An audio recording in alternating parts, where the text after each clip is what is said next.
Hey.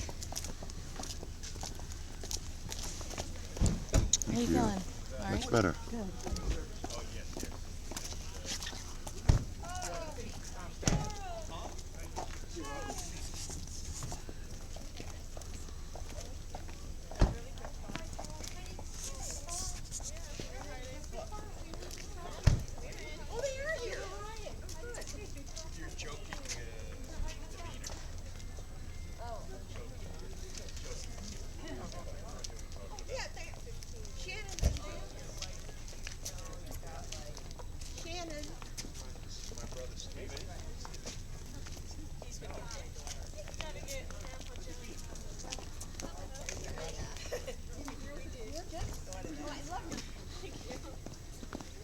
Folks, you can make your way, please, right towards Let's the go. chapel. Please. No dawdling. Frank, will you be seated in the front then? Yes, with my wife and daughter.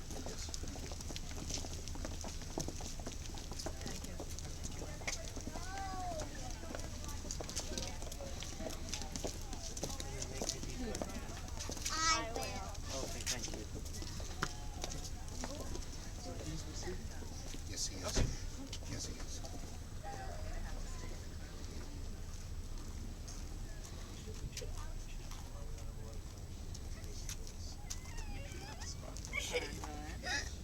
What do I have to do to make you stop playing? Do I have to go like this? Do I have to go like this? Getting Ed out of the car, so. Do I have to pinch your mom?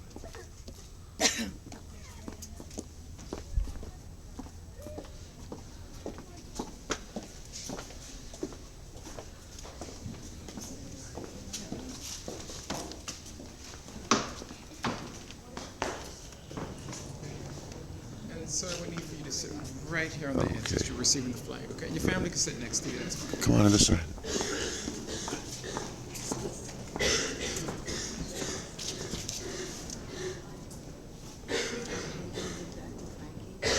As soon as they're ready to hand me the thing.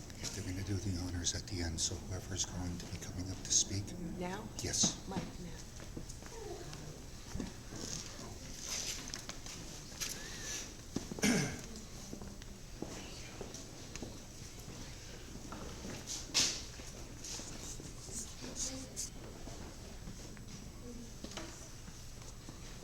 I brought something to read. I hope that that will be all right. You won't be offended if I read. I think everybody here knows who I am. I wanted to read this because I don't trust myself to extemporize, and I want to get this right. Our Father has passed to join our mother, as he believed in the infinite. I believe that as much as he feared the mystery of oblivion, he also felt a great longing for communion with his beloved wife in the eternal. This is what I believe, because he has said things to me that give credence to the idea, but perhaps mostly because I find the idea comforting. Even after all these years, I'm not really sure, because although it would not be fair to say that he was a closed man, he was a most private person when it came to his inner life. It's easy to understand how this came to be. He had many terrible experiences as a boy: a neglectful father, abandoned by his mother, terrible mistreatment and isolation at an orphanage, and other hardships that made the story of his early years seem something like a Dickensian novel. Sigmund Freud wrote, "I cannot think of any need in childhood as strong as the need for a father's protection." I have often thought about what it was like for him then. A boy of 10 or 11, afraid, alone, feeling abandoned. I'm not sure he would have pulled through those years without the good graces of his older sisters, Alice and Helen. But he did, and somehow he managed to get an education, overcome his fears, and start a family. I will spare all of you the recounting of what, to we siblings at least, is a familiar history. But I did want to remark that for many years I've been aware that our father's first choice of career would not have been CPA, although he was very good at it and practiced for many decades. There were at least two other paths he attempted early on, but unsuccessfully, for reasons that aren't clear to me, as I was very young at the time. As long as I can remember, I have marveled at what I always assumed was the conscious decision by our father made to marry our mother, raise 7 children, and stick with a career he himself thought was deadly dull. These words by Tom Wolfe from The Bonfire of the Vanities resonate with me in this regard. Sherman made the terrible discovery that men make about their fathers sooner or later, that the man before him was not an aging father but a boy much like himself, a boy who grew up and had a child of his own and, as best he could, out of a sense of duty and perhaps love, adopted a role called being a father, so that this child would have something mythical and infinitely important, a protector, who would keep a lid on all the chaotic and catastrophic possibilities of life.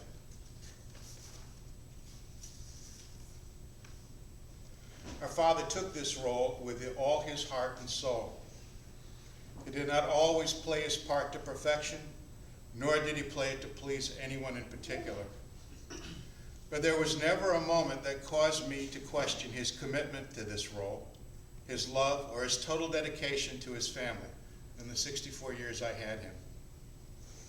I want to add one more thought, if I may. Umberto Eco, author of The Name of the Rose, a book our father liked, wrote, "I believe that what we become depends on what our fathers teach us at odd moments when they aren't trying to teach us." It is fair to say that, like very few I've ever met, our father lived his life according to what he believed. He displayed his values in everything he did. He was always my paragon of virtue, manly honor, and courage. He was my hero.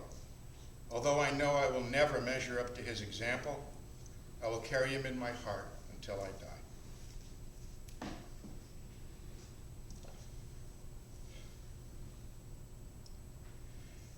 In closing, I very much want you all to know the loving care and devotion that our sister Deborah, our brother-in-law Frank, our sister-in-law Jean, and our brother Mark have given our father and mother during these last 3.5 years. Their constant care and many sacrifices were an indispensable comfort to our parents. I know they will say that it was only what duty demanded.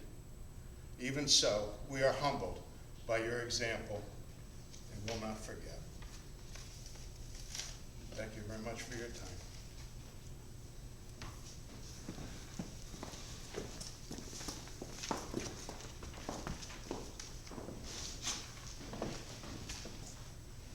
When I think about the life Grandpa lived, I don't think about the jobs he held or the places he lived.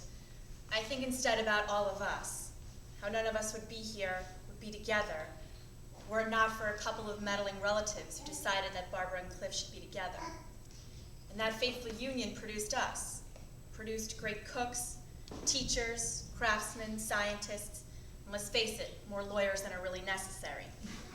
But more importantly, it produced kind people, hardworking people, people who come together in a crisis, people you can lean on when things get hard. We learned from his example. He never stopped working to support his family, even when it took him far away to unglamorous places. He was there for his family when we needed help. He offered a roof to sleep under or money when times got tight. And he never asked for anything in return, but viewed helping his family as his duty right up until the very end.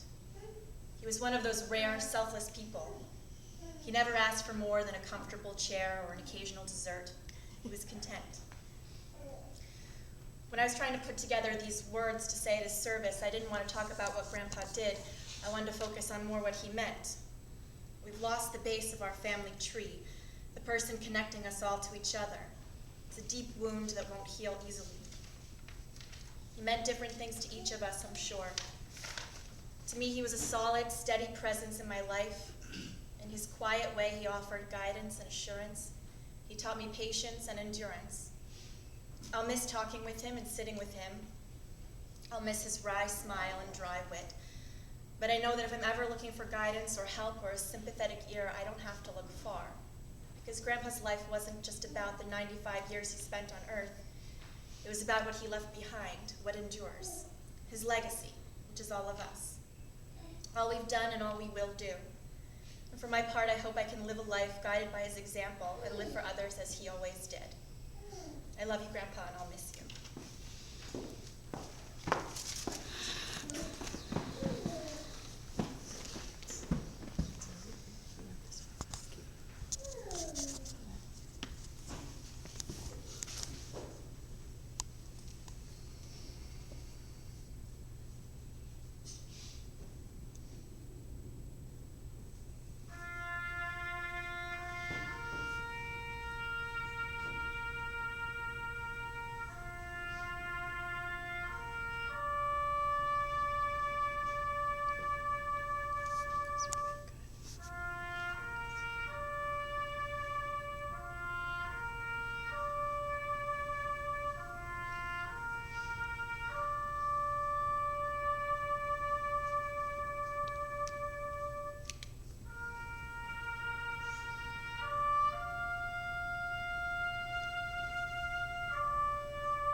Sir, on behalf of the President of the United States, the United States Army, please accept this flag as a symbol of our appreciation for your love and service to this country and a very grateful nation.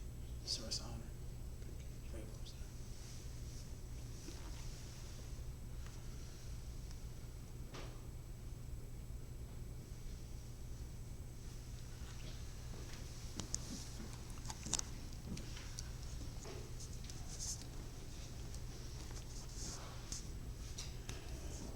The funeral services are now concluded for Clifford Cronin.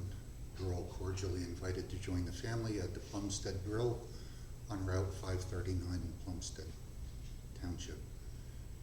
If you exit the cemetery, make a right on Province Line Road. You'll take that out to Route 537, make a left and continue to Route 539 and make a right.